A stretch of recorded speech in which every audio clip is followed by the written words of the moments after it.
Yo, what is up mga kachambalero? So panibagong araw na naman. Ayan, waiting na naman kami ng aming taxi papuntang shipyard. Ayan, sitting pretty muna while waiting. So this is it mga boss, trabaho na tayo. Ayan, kakabit na natin yung mga in-overhaul nating mga air set regulator para sa mga control valve. 6 na piraso po yan yung aming mga ginawa na yan.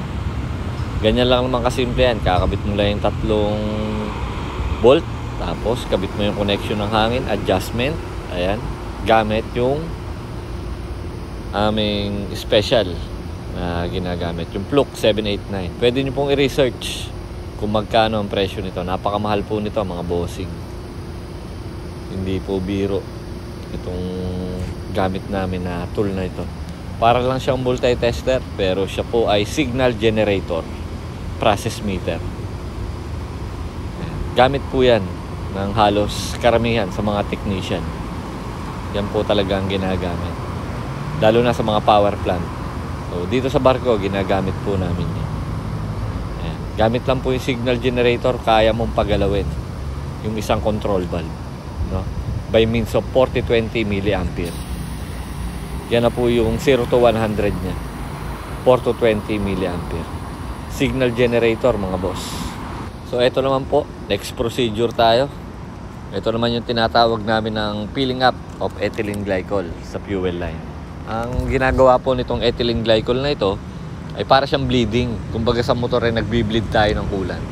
Kaya lang dito, ang ginagawa po talaga nitong ethylene glycol ay palambutin yung mga namuong fuel sa fuel line ng ating boiler system. Ayan, para maiwasan yung sludge at saka yung pagbara. Ayun, si paring Tony, may mga tropang Indiano. Ang lupet. Ayan mga boss, at the meantime, nakapire na po yung ating base burner. Ayan. Warming up po tayo. Bagong firing pa lang po kami. So, meron po kami mga sinusunod na warming up procedure. Ayan. Hindi pa normal yung condition lahat ng boiler. Nagwa-warming up pa lang tayo. Ayan. So, okay naman. Water level na lang yung hindi normal as of the moment kasi bagong firing nga.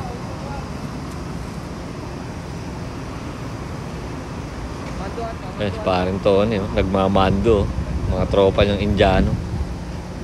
Ewan ko paano sila nagkakaintindihan.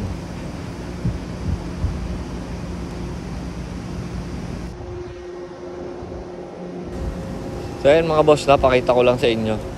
Nandito pa rin kami sa shipyard. Ayan. Galing kami kanina sa loob nung docking. Ayan, yan, nasa labas na kami. Hila-hila ng tugboat. Yun, doon po kami galing kanina. Ayan.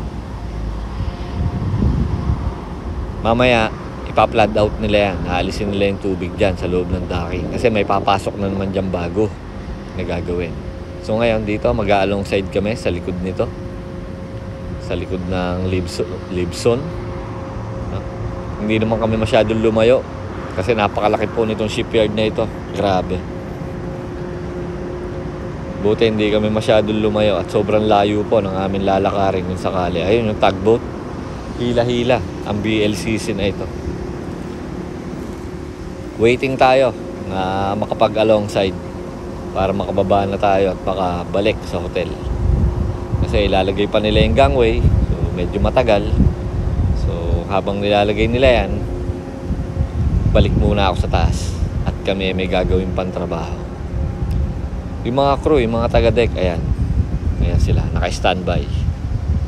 Sila yung maggagapos ng barko para hindi na makagalaw. Ganito po kahaba ang BLCC. Ayan mga boss, ang daming piping, grabe.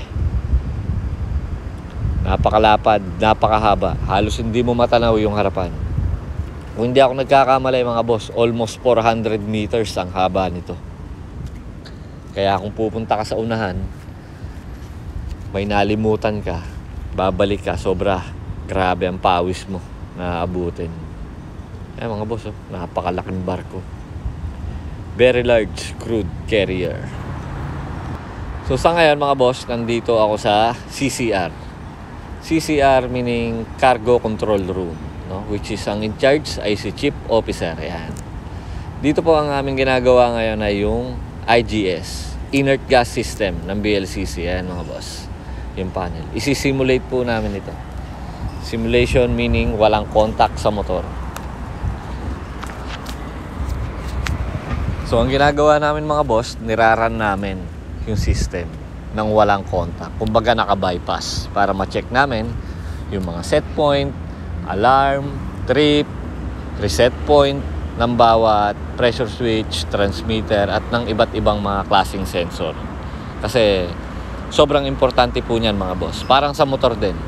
Pag tayo ay nagta-throttle body cleaning, FI cleaning, no, nire-reset natin para maitama natin lahat ng parameters. Ganon din po sa barko, mga bossing. Halos wala namang pinagkaiba.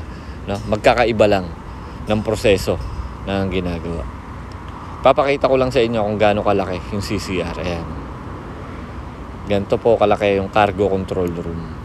Napakalawak.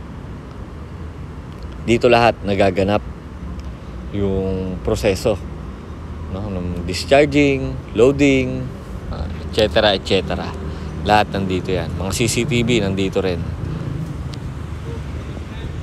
So while waiting, ayan, picture muna kami. Kasama namin yung Japanese na aming kasama. Yan, si Murakami-san. Marami pa kami, mga iba't ibang klaseng parts na pinalitan dito. Kaya kagaya niyan, power supply, pressure switch, mga calibration, mga transmitter, control valve. So yun lang muna mga boss. Bukas po ulit, samahan nyo ulit kami sa aming trabaho. Ride safe po sa lahat and God bless.